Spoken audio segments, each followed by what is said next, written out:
దేశంలో కుంభమేళా జరిగిపోయింది. అయితే దానివల్ల వ్యాపారం బాగా జరిగింది, దండుకునే వాళ్ళు బాగా దండుకున్నారు. యూపీ ప్రభుత్వం అయినా బీజేపీ ఆర్ఎస్ఎస్ అయినా ఎంత దాని నుంచి డబ్బులు సంపాదించుకోవాలో సంపాదించుకున్నారు. సరే, అవన్నీ అట్లా ఉంచితే అబద్ధపు లెక్కలు చెప్తున్నారు. అవి ఈ దేశ ప్రజలకు జీర్ణం కావట్లేదు. అబద్ధపు లెక్కలు ఏవి అంటే, కుంభమేళాకు 67 కోట్ల మంది వచ్చి అక్కడ స్నానాలు చేసిపోయారు అని యూపీ ముఖ్యమంత్రి, ప్రధాని, ఆ యంత్రాంగం అంతా ఆల్మోస్ట్ డబ్బా కొట్టుకుంటూ తిరుగుతున్నారు. ఇందులో ఎంత నిజం ఉంది అని కొంతమంది ఇండిపెండెంట్ జర్నలిస్టులు, కొన్ని సంస్థలు లెక్కలు వేశాయి. ఏం లెక్కలు అంటే, మనకు విమానంలో ఎంతమంది ప్రయాణిస్తారో తెలుసు, రైళ్లలో ఒక్క ట్రిప్పులో ఎంతమంది వస్తారో తెలుసు, ఒక ట్రిప్పులో బస్సులో ఎంతమంది వస్తారో తెలుసు. ఆ రకంగా అక్కడికి ప్రయాగ్రాజ్కు చేరుకున్న అన్ని ప్రయాణ సౌకర్యాలన్నింటినీ లెక్కకు తీసుకొని అందులో ఎంతమంది వచ్చి ఉంటారు అనేది లెక్కలు కడితే అసలు వాళ్ళు చెబుతున్న దానికి ఇక్కడ లెక్క తేలిన దానికి పోలికే లేదు. ఇక్కడ 6-7 కోట్లు కనబడితే వాళ్ళు కలిపి 67 కోట్లు అని చెప్పు. కోటి అంటే సామాన్యమా? నోటితో అనగానే సరిపోయిందా? కోటి మంది అంటే అసలు లెక్కలు తెలిసిన వాడేనా మాట్లాడేది? సరే, మనకు తెలుసు అనుకోండి, ఆర్ఎస్ఎస్ బీజేపీ వాళ్ళు చదువుకున్న వాళ్ళు కాదు, చదువుకున్న వాళ్ళు చెబితే వాళ్ళు వినేవాళ్ళు కూడా కాదు. వాళ్ళు చెప్పిందే కరెక్ట్ అంటారు. ఎంతటి దురాగతాలకైనా పాల్పడతారు. తర్వాత కూడా మేమే కరెక్ట్ అని వాళ్ళు వాదిస్తారు. ఇప్పుడు నేను ఈ లెక్కలు ఎందుకు చెప్పానంటే, ఒక ఉదాహరణ, ప్రభుత్వంలో ఉండి అధికారంలో ఉండి జనాలకు నిజాల్ని చెప్పే వాళ్లే అబద్ధాలు ప్రచారం చేస్తున్నారు అనే విషయం ఈ దేశ ప్రజలు గ్రహించాలి. సరే, ప్రయాణ సౌకర్యాలు, రైళ్లు, విమానాలు పక్కకు పెడదామండి. ఊరికే మన ఇంగిత జ్ఞానంతో లెక్క గడదాం. దేశ జనాభా 140 కోట్లు. అందులో 67 కోట్లంటే ఎంత? సుమారుగా సగం. 67 కోట్లంటే మామూలు కాదు కదా. సుమారుగా ఈ దేశ జనాభాలో సగం మంది ప్రయాగ్రాజ్కి వచ్చి అక్కడ ఆ మురికి నీళ్లలో మునిగి చచ్చిన వాళ్ళు చచ్చి, రోగాల పాలైన వాళ్ళు రోగాల పాలై నానా ఇబ్బందులు పడుతున్నారు. మళ్ళీ అది వేరే విషయం. అసలు అక్కడికి ఎంతమంది వచ్చారు అనేది లెక్కలు తీస్తే 140లో వీళ్ళు క్లెయిమ్ చేసుకునేది 67 కోట్లు వచ్చారు అని చెప్తున్నారు కదా. మన జనాభాలో నుంచి 25 కోట్ల మంది 10 ఏళ్ల పిల్లలు, అంతకంటే తక్కువ వయసున్న పిల్లలు ఉన్నారు. 25 కోట్ల మంది దేశవ్యాప్తంగా 10 ఏళ్ల లోపు ఉన్న పిల్లలు, బాలబాలికలందరిది లెక్క గడితే 25 కోట్లు ఉన్నారు. ఒక 15 కోట్ల మంది వయోవృద్ధులు, కదలలేని వారు, తర్వాత వికలాంగులు. వీళ్ళు ప్రయాణం చేయలేరు, వీళ్ళు అటు ఇటు తిరగటం కూడా సాధ్యం కాని వయోవృద్ధులు, వికలాంగులు, వాళ్ల సంఖ్య దాదాపు 15 కోట్ల మంది ఉంది దేశంలో. ఇకపోతే మిగతా మతాల వారు ఉంటారు, ముఖ్యంగా ముస్లింలు, క్రైస్తవులు, సిక్కులు. వీళ్లల్లో చూస్తే ఒక 25 కోట్ల మంది వీళ్ల జనాభా ఉంది. ఇప్పుడు ఇవన్నీ కలుపుకుంటే ఎంత అవుతుంది? 55 నుంచి 60 కోట్ల మంది సుమారుగా లెక్క తేలింది కదా. అంటే 140లో 60 మంది అక్కడికి పోయే ఆస్కారం లేదు. వారికై వారు వెళ్లి స్నానాలు చేసే ఆస్కారమే లేదు.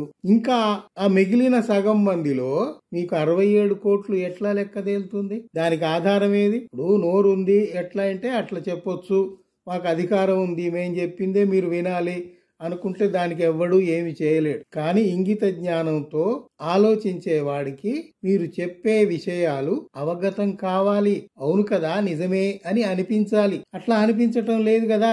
అందువల్ల ఇప్పుడు మన జనాభా లెక్కలతో చూసినా కూడా అది టాలీ కావటం లేదు. ఒక సంస్థ వారు చేసిన సర్వే ప్రకారము అన్ని విమానాలు, అన్ని రైళ్లు, అన్ని బస్సుల లెక్క గట్టినా కూడా 67 కోట్ల మంది లెక్క తేలటం లేదు. ఇప్పుడు అక్కడ తొక్కిసలాట జరిగింది, కొంతమంది చనిపోయారు, అగ్ని ప్రమాదాలు జరిగినాయి, రోడ్డు ప్రమాదాలు జరిగినాయి. వీటన్నిటిలో ఎవరు ఎక్కడ పోయారో ఎవడికి తెలియదు. అయితే యూపీ సీఎం ఏమంటాడంటే, అట్లా చనిపోయిన వారికి భగవంతుడు లభించాడట. అదా మీరు చెప్పేది? కనీసం వాళ్ళు చనిపోతే సంతాపం తెలియజేయటం, అయ్యో మా నిర్వహణలో కొన్ని లోపాలు జరిగినాయి అని ఈ దేశ ప్రజలకు క్షమాపణలు చెప్పటం లేదు. భగవంతుడు లభించాడు, మరి మీరంతా ఉన్నదెందుకు? భగవంతుడి దగ్గర విశ్వాసం ఉన్నవాళ్ళు భగవంతుడి దగ్గరికి పోవచ్చు కదా. మీరు ఒక్క చిన్న విషయం గ్రహించండి. యోగులు సన్యాసులందరూ రాజకీయంగా బలపడాలని రాజకీయ పదవుల కోసం తహతహలాడుతున్నారు కదా. అంటే ఏమిటి మనకు అర్థమయ్యేది?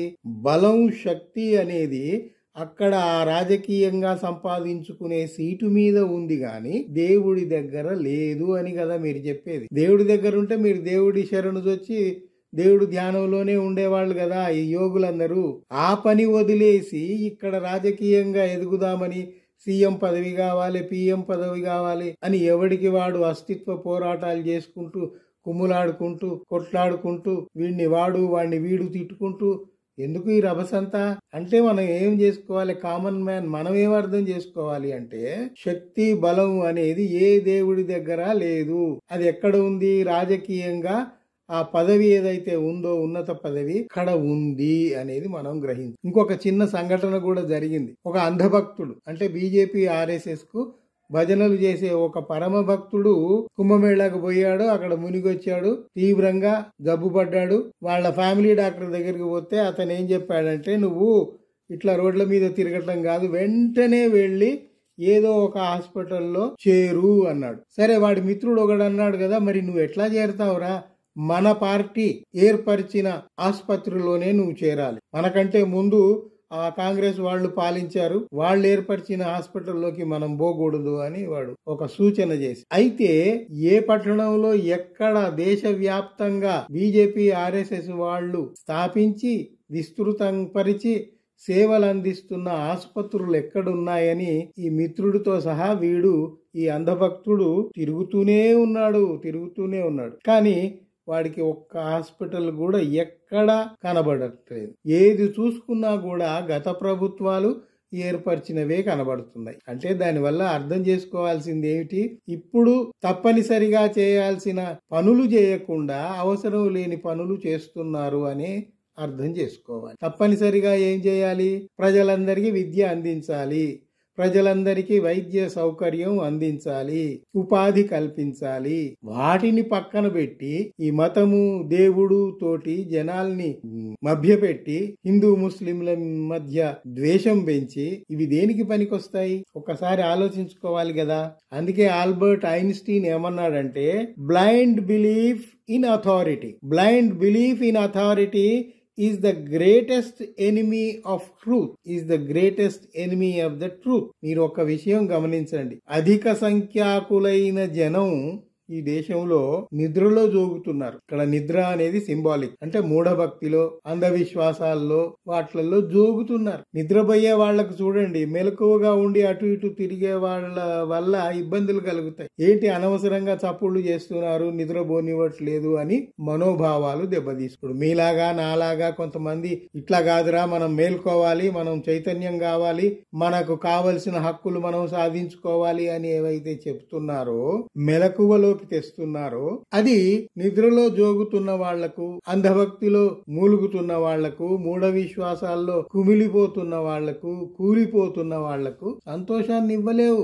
హాయిగా ఇట్లాగే బాగుంది అని వాళ్ళు అనుకుంటారు. కానీ వాళ్ళ జీవితము దుర్భరం అయిపోతుంది, దేశ పరిస్థితి దిగజారిపోతుంది, సమాజమే భ్రష్టు పట్టిపోతుంది. ఆ విషయాలు గుర్తుంచుకోవాలి. మనిషి ఎప్పుడు చైతన్యవంతుడై నిజం వైపు ప్రయాణిస్తుంటేనే ఫలితం ఉంటుంది, భవిష్యత్తులోకి దారి కనబడుతుంది. లేకపోతే అంతా అంధకారమే. సరే, ప్రస్తుతానికి ఇక్కడ ముగిస్తాను. నేను చెప్పిన విషయాల గురించి దయచేసి మీరు కూడా ఆలోచించి సరైన నిర్ణయాలు తీసుకుంటూ ఉండండి. మీ స్నేహితులకు, బంధువులకు చెప్తూ